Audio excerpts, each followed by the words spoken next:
vamos começar finalmente Sócrates, depois de tanto tempo. Ele vai demorar em torno de um mês. A gente vai terminar ele, porque é um vídeo sobre o assunto por semana. Vão ser 4 vídeos, 4, 5 vídeos. Então eu pretendo terminar ele em um mês, certo?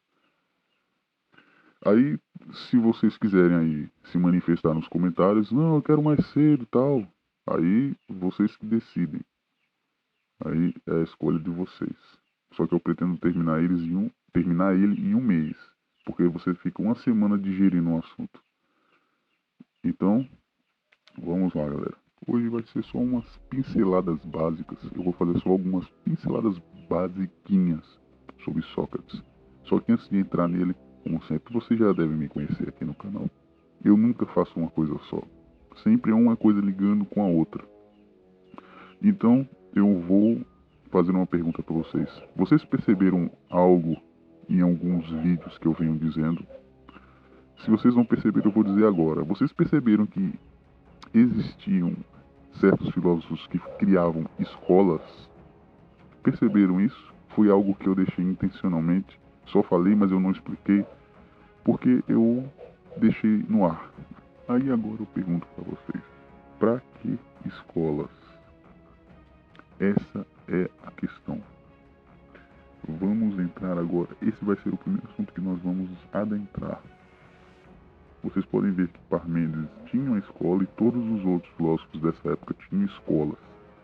Só que para que fim? Essa é a questão que eu preciso comentar com vocês. Primeiramente, existe educação e doutrinação. O liame entre as duas é praticamente quase igual. Só que a diferença de educar é que você está ensinando uma pessoa a quê? A captar a informação. Quando você doutrina, você está ensinando a pessoa a acreditar absolutamente na afirmação que você está dizendo. Então, a utilidade prática da educação seria transmitir conhecimento e também, óbvio, experiência. Quando você vai fazer aula, por exemplo, sobre mecânica de motos, um cara que está te dando aula, ele tem experiência no assunto e tem a teoria da coisa. Então, toda a educação ela é baseada nisso, uma transmissão de coisas. Diferente da doutrinação, que a doutrinação ela tem um teor de prender você, de você não poder questionar. Então não há como saber de fato quando é uma e quando é outra. Mas você sabe os efeitos. Os efeitos é o quê? Você não pode questionar certas coisas. Então se você tem pessoas que ensinam isso e você acredita que é uma realidade absoluta sobre isso, você está sendo doutrinado. Então é essa a ideia. Tem que tomar cuidado com essa questão de doutrinação. Estou dizendo isso daí porque toda a merda que aconteceu aqui foi por causa da doutrinação. E começou com Parmênides. Então já dá para ter uma ideia de quão nocivo é a questão da doutrinação. Porque ela destruiu a filosofia da época. A filosofia da física foi praticamente devastada. E é aí que nós entramos com Sócrates. E quem era Sócrates na fila do pão? Primeiramente, Sócrates ele era um físico. Primeiramente, ele era um físico que chegou a um determinado momento da sua vida que ele ficou puto com os sofistas, que na época eram os erísticos e os sofistas políticos. Então é aí que surgiu Sócrates, um físico puto da vida com as putarias dos sofistas. O primeiro momento foi isso. Foi aí que houve o Sócrates, como nós conhecemos. A partir do momento em que ele vê que a filosofia dele não consegue responder às perguntas que os sofistas faziam. Aí ele disse: eu vou tomar um com vocês tudo agora. Foi isso que ele fez. E isso evidentemente acontece em qualquer geração, em qualquer ciclo, como eu já falei, vai acontecer isso, evidentemente. Não tem segredo aqui que Sócrates iria existir como qualquer outra pessoa, ia chegar um momento que ia dizer isso. Ele não era, vamos dizer assim, nessa época que eu estou dizendo aqui, não é o mesmo do Sócrates que Platão falava, porque nessa época ele estava jovem. Então o Platão que é referenciado por Platão, não, o Sócrates que é referenciado por Platão, ele é o Sócrates da última parte da vida dele. que é já um Sócrates experiente, já bem de boa. Aqui ele era só mais um jovenzinho puto. Então teve uma evolução constante dele para chegar aonde aquele Sócrates que Platão dizia. Então a ideia é essa. E outro detalhe também é que ele não escrevia nada.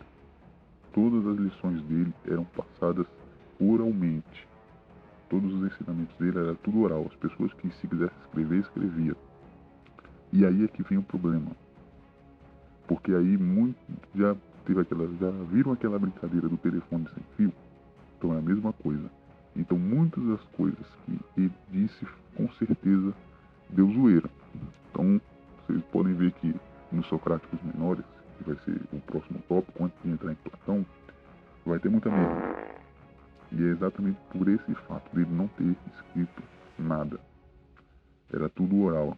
Ele ficava numa porra de uma praça lá, aí os jovens passavam e ele falava: ei, jovem, vem cá, vamos fazer uma zoeira fodida aqui. Vamos fazer uma enquete. Era isso que ele fazia. E, como todos sabem, ele chegou à época em que os caras foram e condenaram ele à morte. Pelo fato de corrupção de jovens e não cultuada religião. Só que a gente já sabe que existiam duas religiões. E se a gente pensar um pouquinho mais, a gente vai ver que ele queria ser Marte. Eu não tenho dúvidas sobre isso. Uma vez que existiam o quê? Duas religiões. A religião oficial e os mistérios, que um deles eram os mistérios órficos. E daqui a pouco, quando eu explicar mais um pouquinho, vocês vão ver que as coisas que ele fala, bate nos mistérios órficos. Então a defesa dele seria essa: olha, eu estou aqui com os orfistas, tenho ideias orfistas. Pronto, acabou. Então no caso ele queria ser Marte mesmo. Ele queria ser Marte, ele não queria sair da prisão, ele queria morrer mesmo. Então a ideia é essa. E se a gente analisar juridicamente, realmente ele cometeu um crime. Juridicamente falando, ele cometeu um crime mesmo, segundo as leis da época, né? Mas só que ele poderia ter saído se ele tivesse dito isso, porque muita parte da filosofia dele estava dentro dos mistérios órficos que eu falei na primeira aula sobre os mistérios. Se eu me lembro, foi a segunda que eu comecei a falar sobre as religiões que tinham. Tinha a religião oficial dos deuses e a religião dos mistérios, certo? E ele poderia ter dito isso para fugir. E também existem também, meu Deus do céu, o fato de que tem gente que diz que ele não existiu, que ele foi uma invenção de Platão. Só que eu penso tipo o seguinte, galera. Platão ele foi bom, mas só que ele veio de outra época, certo? A única possibilidade disso acontecer seria se Platão ele desse um ensinamento para essas pessoas naquela época, para depois ele se dizer Platão. Não, eu sou Platão fudido, aí eu tinha um mestre chamado Sócrates fudido.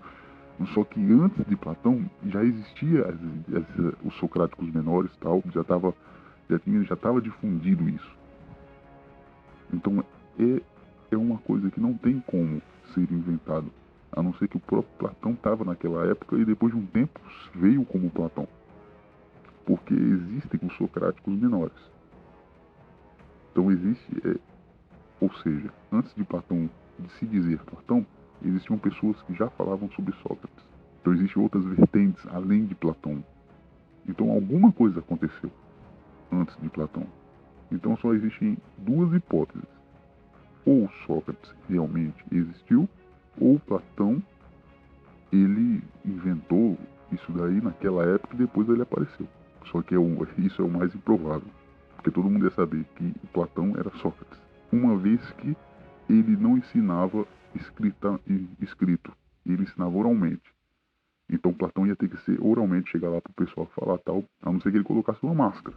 Então não tem como. Alguma coisa aconteceu. É a mesma coisa que Jesus Cristo. Tem gente que acredita que ele não existiu. Só que boy naquela época ia ter os ensinamentos dele. Isso é que eu acho estranho. Nenhuma pessoa naquela época ia ter aqueles mesmos ensinamentos que ele ensinou. Não tem como. ele atravessou. Tudo que ele ensinou é coisa muito atemporal. É atemporal demais pra gente daquela época saber. Então tem algo muito estranho aí. Por isso que eu não duvido da existência dele. Porque nenhuma pessoa daquela época ia ter aqueles ensinamentos, não. Eu acho que nem no século que foi escrito a Bíblia iam ter aqueles ensinamentos. Porque tem coisa ali que é atemporal. Existem certos valores éticos que estão ali que, velho, tá fora da linha de raciocínio humano, da época. Então é por isso que eu acredito nisso. Voltando ao assunto, agora vamos entrar nas ideias, basicamente, de Sócrates. Então foi uma introdução longa, né? Mas vocês deu para entender bem o contexto das coisas, certo?